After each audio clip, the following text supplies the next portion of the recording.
नमस्कार दोस्तों, स्वागत है आपका द न्यूज लॉन्चर के इस यूट्यूब मंच पर। दोस्तों, लोकतंत्र में सत्ता जनता के इशारों पर चलती है या कॉरपोरेट के इशारों पर चलती है। भारत में अब ये पर्दा हट चुका है और जब ये पर्दा हट चुका है तो इसके लिए ज्यादा सबूतों के लिए बहुत मेहनत नहीं करनी है। अखिल भारतीय बैंक कर्मचारी union, all India bank employees association का एक आंकड़ा आपके सामने रखता हूं। 61,832 करोड़ रुपए का लोन जिसको सेटल किया जाना था, 10 कंपनियों का लोन था। उन 10 कंपनियों को अडानी ग्रुप ने अधिग्रहण कर लिया, उसका एक्विजिशन कर लिया और उसके बाद वो लोन सिर्फ और सिर्फ 15,977 करोड़ रुपए में सेटल हो गया। 74% का घाटा सार्वजनिक क्षेत्र के बैंकों, इस देश के बैंकों को सहना पड़ा है। यानी लगभग 62,000 करोड़ रुपए का जो लोन था उसको महज 16,000 करोड़ रुपए से भी कम पैसों में सेटल कर लिया गया। तब सवाल उठता है कि 46,000 करोड़ रुपए कहां गए? आसमान लील गया, जमीन खा गई, किसके खाते में गए? दरअसल वो 10 कंपनियां जो थी वो अडानी ग्रुप ने खरीद ली और इस वजह से ऐसा हुआ है। कांग्रेस नेता जयराम रमेश ने भी ट्वीट के माध्यम से इस बात की जानकारी दी है। बैंकों में पैसा किसका होता है? हमारा, आपका और इस देश के मेहनत का सवाम का पैसा होता है। अगर आपके हमारे जैसे लोग लोन लेने बैंकों में जाते हैं, कितनी मशक्कत करनी पड़ती है, लेकिन सत्ता के इर्द गिर्द दिखने वाले और अपने इशारों पर नचाने वाले कॉरपोरेट को यह लोन मिनटों में मिल जाता है। और जब उन्हें पैसे देने की बारी आती है तो क्या आपके हमारे तरह ट्रीटमेंट उन्हें मिलता है? अगर आपने कोई फ्लैट या गाड़ी खरीदी हो और किस्त नहीं चुका पाए तो आपके फ्लैट की कुर्की कर ली जाती है, बैंक उसे जब्त कर लेता है। आपकी जमीन की जब्ती कर ली जाती है, आपके कार को उठा करके लेके बैंक चला जाता है। लेकिन क्या आपने सुना कि किसी कॉरपोरेट की किसी प्रॉपर्टी को जब्त कर लिया हो बैंक ने? ऐसा क्यों नहीं होता? आखिर प्रधानमंत्री नरेंद्र मोदी जब कहते हैं कि गरीबों की सरकार, गरीब का बेटा प्रधानमंत्री पद पर है, देश के खजाने पर कोई खूनी पंजा नहीं पड़ने दूंगा, ये बात देश के प्रधानमंत्री नरेंद्र मोदी ने जनता के बीच, लाखों की भीड़ के बीच कही है कि कोई खूनी पंजा देश के खजाने पर नहीं पड़ने दूंगा। तो ये कौन सा पंजा पड़ जाता है? ये कौन सा अडानी पंजा पड़ जाता है? क्या ये सात्विक पंजा है? ये खूनी पंजा नहीं, ये सात्विक पंजा है, अडानी ग्रुप का पंजा। जिस सात्विक पंजे में बिना लहसुन प्याज खाए क्या ये पंजा 46,000 करोड़ रुपए लेकर चपत हो जाता है? 62,000 करोड़ का लोन 16,000 करोड़ से भी कम रुपए में सेटलमेंट हो जाता है। बिना लहसुन प्याज वाला सात्विक पंजा अगर होगा, अगर ऐसे सेटलमेंट हो जाता होगा तो सरकार ये फॉर्मूला बता दे कि मोदी जी कहते हैं कि खूनी पंजा नहीं पड़ने दूंगा, तो देश के लोग भी लहसुन प्याज छोड़ देंगे और लोन लेना शुरू करेंगे, ताकि वो अगर 62,000 करोड़ छोड़िए 62 लाख का भी कोई लोन लेगा तो कम से कम 16 लाख में सेटल करा लेगा। इस फॉर्मूले से तो यही बनता है। जरा विस्तार से अखिल भारतीय बैंक कर्मचारी यूनियन के आंकड़ों को अगर आप देखने की कोशिश करें, 10 के आंकड़े आप हमारी स्क्रीन पर भी देख सकते हैं। इस कंपनी ने पर कितना का क्लेम था बैंकों का? 7,795 करोड़ का। सेटल हो गया महज 285 करोड़ रुपए में। हमारी स्क्रीन पर देखिए आप, 285 करोड़ में लगभग 7,800 करोड़ का लोन 285 करोड़ रुपए में सेटल हो गया। 96% का एस्टिमेटेड लॉस, 96%, यानी 100 रुपए में सिर्फ 4 रुपए चुकाना पड़ा, 96% गया। वो पैसा हमारा ही आपका होगा, इस देश के आम लोगों का होगा जो बैंक में जाता है। अब दूसरी कंपनी देखिए, रेडियस एस्टिमेटेड एंड डेवलपर्स, इसे भी अडानी गुड होम्स ने खरीद लिया। 1,700 करोड़ का इस पर क्लेम था बैंकों का, महज 76 करोड़ रुपए में सेटल हुआ है, यानी यह भी 96% के लॉस पर सेटल हुआ है। तीसरी कंपनी नेशनल रेयन कॉर्पोरेशन, यह भी अडानी प्रॉपर्टीज ने इसको टेक ओवर किया। यह अडानी प्रॉपर्टीज की कंपनी है, उसने खरीदा। 1175 करोड़ रुपए का क्लेम था बैंकों का, सेटल हुआ 160 करोड़ रुपए में। 1175 करोड़ का लोन 160 करोड़ में सेटल हुआ। चौथी कंपनी देखिए, SR power MP limited, Adani power limited ने खरीदा। इस कंपनी के ऊपर 12,013 करोड़ रुपए का लोन था, क्लेम था बैंकों का। लोन के बाद कितना दिया होगा, कितना नहीं दिया होगा, उतना क्लेम था 12,013 करोड़ रुपए का। सेटल कितने में हुआ? 2500 करोड़ रुपए में सेटल हुआ। यानी महज इसमें घाटा कितना था? लगभग 80% का घाटा बैंकों ने सहा।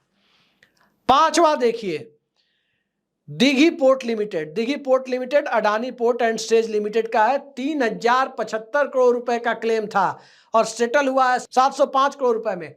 77%, 77% का लॉस बैंकों को हुआ है।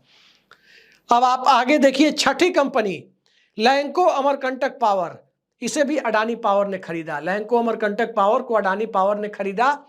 इस पर बैंकों का क्लेम था 15,190 करोड़ रुपए का। सेटल कितने पे हुआ है?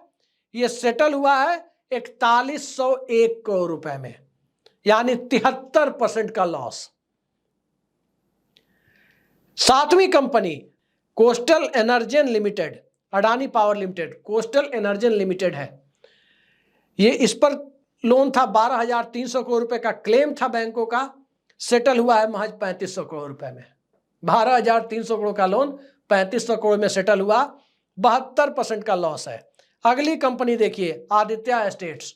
इसे भी आदित्य एस्टेट्स को अडानी प्रॉपर्टीज ने खरीद लिया। 593 करोड़ का लोन 265 करोड़ में सेटल हुआ, यानी 55% का लॉस।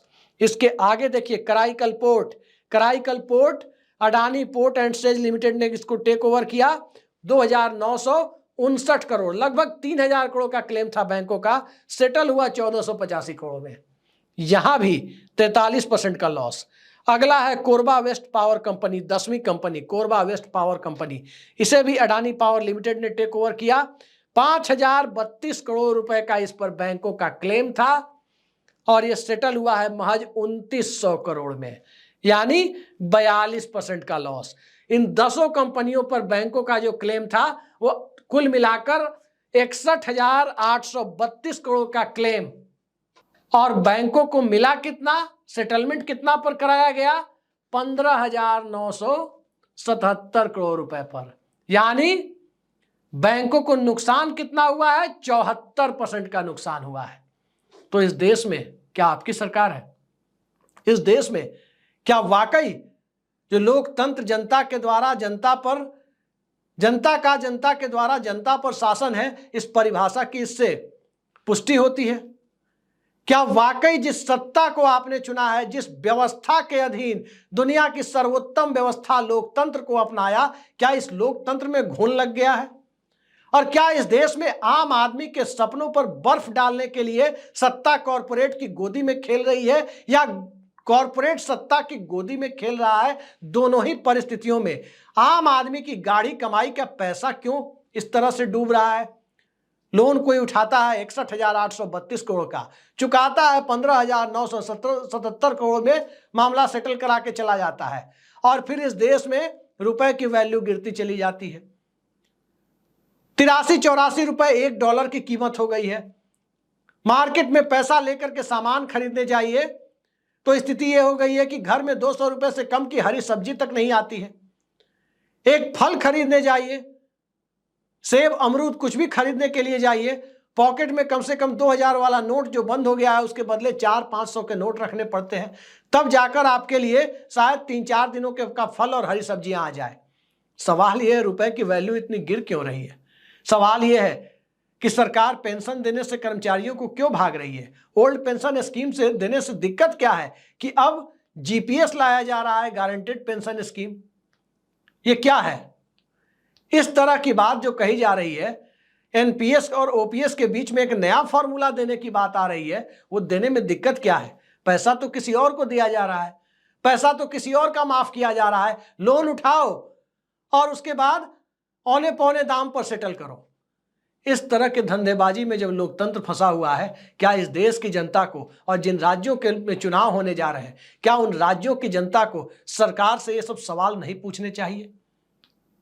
आम जनता जय श्री राम करे, आम जनता हिंदू मुसलमान करे, आम जनता को बताया जाए हिंदू खतरे में है, आम जनता को कहा जाए जागो हिंदू जागो, और हिंदू जब जाग जाए तो कहा जाए 5 किलो राशन के लिए लाइन में लागो।